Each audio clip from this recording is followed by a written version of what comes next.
जब आपका बुरा समय चल रहा होता है और आप सिचुएशन का सामना कर रहे होते हो, उसके बाद आपको लगने लगता है कि आप सफलता के लायक ही नहीं हैं। आपको लगता है कि दूसरे लोग आपसे बेटर हैं और आप किसी काम के नहीं हो, आपकी कोई वैल्यू नहीं है।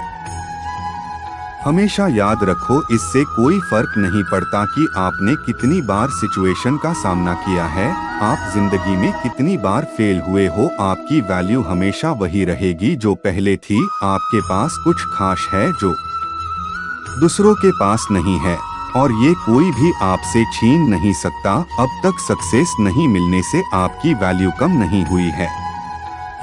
आप अभी भी अपने बारे में कितना भी लो फील कर रहे हो, उससे कोई फर्क नहीं पड़ता। जो लोग आपको अच्छे से समझते हैं वो लोग आपके वैल्यू को उतना ही मानेंगे जितना पहले मानते थे। तो अपनी वैल्यू को समझो और कुछ बड़ा करके दिखाओ। एक बार एक बड़े से हॉल में बहुत सारे लोग बैठे थे। वहां पर दुनिया का एक बहुत ही बड़ा स्पीकर आने वाला था और सब लोग उनकी बातें सुनने के लिए वहां पर आए थे। लगभग 10 मिनट के बाद वह स्पीकर स्टेज पर आ जाता है और वह बोलता है कि अगर आपने मेरी बात ठीक से सुन ली और समझ ली तो आपकी जिंदगी पूरी तरह से बदल जाएगी। उसके बाद वह अपनी जेब से एक बिल्कुल नया चमकता हुआ 500 रुपए का नोट निकालता है और उसको ऊपर करके सबसे पूछता है कि ये नोट आप में से किसको चाहिए। ये सुनते ही सब लोग अपने अपने हाथ ऊपर कर देते हैं। वह स्पीकर बोलता है कि ये नोट मैं आप में से किसी एक को दूंगा, लेकिन इसके लिए आपको थोड़ा वेट करना होगा। अब वह स्पीकर उस नोट को अपनी मुट्ठी में बंद कर लेता है और थोड़ी देर तक उसको मसलता है। अब उस नए नोट में सल पड़ जाते हैं और वह थोड़ा पुराना सा दिखने लगता है और वह एक किनारे से थोड़ा फट भी जाता है। इसके बाद वह फिर उस नोट को ऊपर करके पूछता है, अब ये 500 का नोट किसको चाहिए।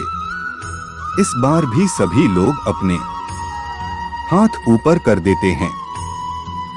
तब स्पीकर ने उस नोट को जमीन पर गिरा दिया और उस नोट पर 3 से 4 बार पैर रख दिया। इससे नोट और भी पुराना हो गया और उस पर थोड़ी मिट्टी भी लग गई थी। फिर उन्होंने उस नोट को ऊपर किया और पूछा कि अब बताओ, अब इस नोट को आप में से कौन लेना चाहता है। और इस बार फिर सबके सब ने अपने हाथ ऊपर कर दिए।